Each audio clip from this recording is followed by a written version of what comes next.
ದೇವರು ಒಳ್ಳೆಯವರು, ಒಳ್ಳೆಯದನ್ನೇ ಮಾಡುವವರಾಗಿದ್ದಾರೆ. ಕರ್ತನು ಶಿಲುಬೆಯ ಮೇಲೆ ಸೈತಾನನನ್ನು ಸೋಲಿಸಿದನು. ಭೂಲೋಕದಲ್ಲಿ ನಡೆದಂಥ ದೊಡ್ಡ ದೊಡ್ಡ ಮಹಾವಿದ್ಯೆಗಳನ್ನು, ವಿವರಣೆಗಳನ್ನು ಅಥವಾ ಇತಿಹಾಸ ಪುಸ್ತಕಗಳಲ್ಲಿ ನಾವು ನೋಡೋದಾದರೆ ಅದರ ಬಗ್ಗೆ ಹೆಚ್ಚಾಗಿ ಮರಣದ ಕುರಿತೋ ಭಯದ ಕುರಿತೋ ಬರೆದಿರ್ತಾರೆ. ಮನುಷ್ಯನಿಗೆ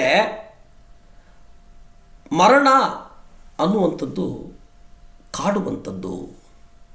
ಅನೇಕರು ಆ ಮರಣದಿಂದ ಹೇಗೆಲ್ಲ ತಪ್ಪಿಸಿಕೊಳ್ಳುವುದಕ್ಕೂ ಸಾಧ್ಯ, ಇನ್ನೆಷ್ಟು ವರ್ಷಗಳು ಬದುಕುವುದಕ್ಕೆ ಸಾಧ್ಯ ಎಂಬುದಾಗಿಯೇ ಯೋಚಿಸ್ತಾರೆ ಎಂಬುದಾಗಿ ಅನೇಕ ವರದಿಗಳು ಹೇಳ್ತವೆ.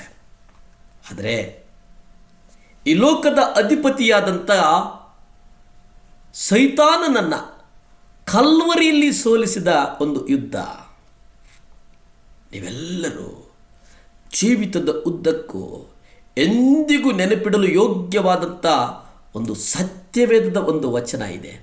ಅದು ಇಬ್ರಿಯ ಪತ್ರಿಕೆ 2ನೇ ಅಧ್ಯಾಯ 14 ಮತ್ತು 15.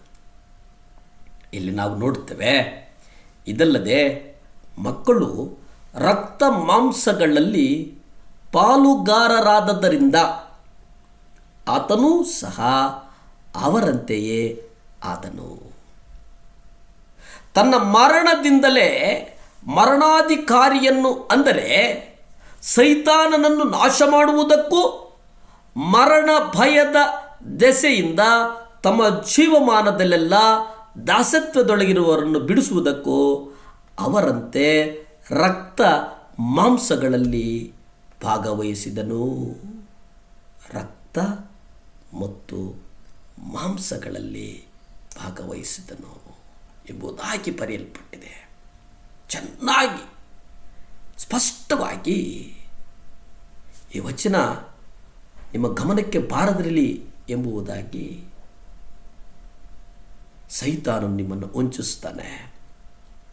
ಆದರೆ ಇಲ್ಲಿ ಗಮನಿಸುವುದೇನಪ್ಪ ಅಂತಂದರೆ, ಸೈತಾನನು ಈ ಲೋಕವನ್ನು ಅವನ ಕದಂಬ ಬಾಹುಗಳಲ್ಲಿ ಸುಳ್ಳಿನ ಸೆರೆಮನೆಯ ಕಟ್ತಾನೆ. ಆದರೆ ಕರ್ತನು ದೇವರ ಮಕ್ಕಳು ರಕ್ತ ಮಾಂಸಧಾರಿಗಳಾಗಿರುವುದರಿಂದ ಆತನು ಯೇಸು ಅವರಂತೆಯೇ ಆದನು. ಅವರಂತೆಯೇ ಆದನು ಎಂಬುದನ್ನು ನಾವು ಗ್ರಹಿಸಬೇಕು. ಅದನ್ನು ಯಾಕೆ ಗ್ರಹಿಸಬೇಕು ಅಂದರೆ, ಯೇಸು ಶಿಲುಬೆಯ ಮೇಲೆ ಸೈತಾನನನ್ನು ಸೋಲಿಸಿದನು. ಶಿಲುಬೆಯ ಮೇಲೆ ಸೈತಾನನನ್ನು ಸೋಲಿಸಿದನು ಕರ್ತನು. ಶಿಲುಬೆಯ ಮೇಲೆ ಜೀವಮಾನದಲ್ಲೆಲ್ಲ ದಾಸತ್ವಕ್ಕೆ ಒಳಗಾಗಿದ್ದವರನ್ನು ಬಿಡಿಸುವುದಕ್ಕೆ ಕರ್ತನು ರಕ್ತ ಮಾಂಸಧಾರಿಯಾಗಿ ಬಂದನು. ಯೇಸು ತನ್ನ ಮರಣದ ಮೂಲಕ ಸೈತಾನನನ್ನು ಶಕ್ತಿಹೀನಗೊಳಿಸಿದನು. ಇದರ ಉದ್ದೇಶ ಏನಂತಂದರೆ, ನಮ್ಮನ್ನು ಸೈತಾನನು ನಮ್ಮ ಜೀವಿತದ ಉದ್ದಕ್ಕೂ ನಮ್ಮ ಮೇಲೆ ಇರಿಸಿರುವ ಮರಣದ ಭಯದ ಆ ದಾಸತ್ವದಿಂದ ಮುಕ್ತರಾಗಿಸುವ ಸಲುವಾಗಿ ಯೇಸು ಇದನ್ನು ಮಾಡಿದನು. ಯೇಸು ಇದನ್ನು ಮಾಡಿದನು. ಪ್ರಿಯರೇ, ಸೈತಾನನನ್ನು ಎದುರಿಸಿರಿ. ಯಾಕೋಬ ಪತ್ರಿಕೆ 4ನೇ ಅಧ್ಯಾಯ 7ರಲ್ಲಿ ನಾವು ನೋಡುತ್ತೇವೆ, ದೇವರಿಗೆ ಒಳಗಾಗಿರಿ, ಸೈತಾನನನ್ನು ಎದುರಿಸಿರಿ. ಒಂದು ಸತ್ಯವನ್ನು ಜೀವನವಿಡೀ ಮರೆಯಬಾರದು ನಾವು. ಯಾಕೆಂದರೆ ದೇವರು ಸೈತಾನನ ವಿರುದ್ಧವಾಗಿ ಎಂದೆಂದಿಗೂ ನಿಮ್ಮೊಡನೆ ಇರುತ್ತಾನೆ.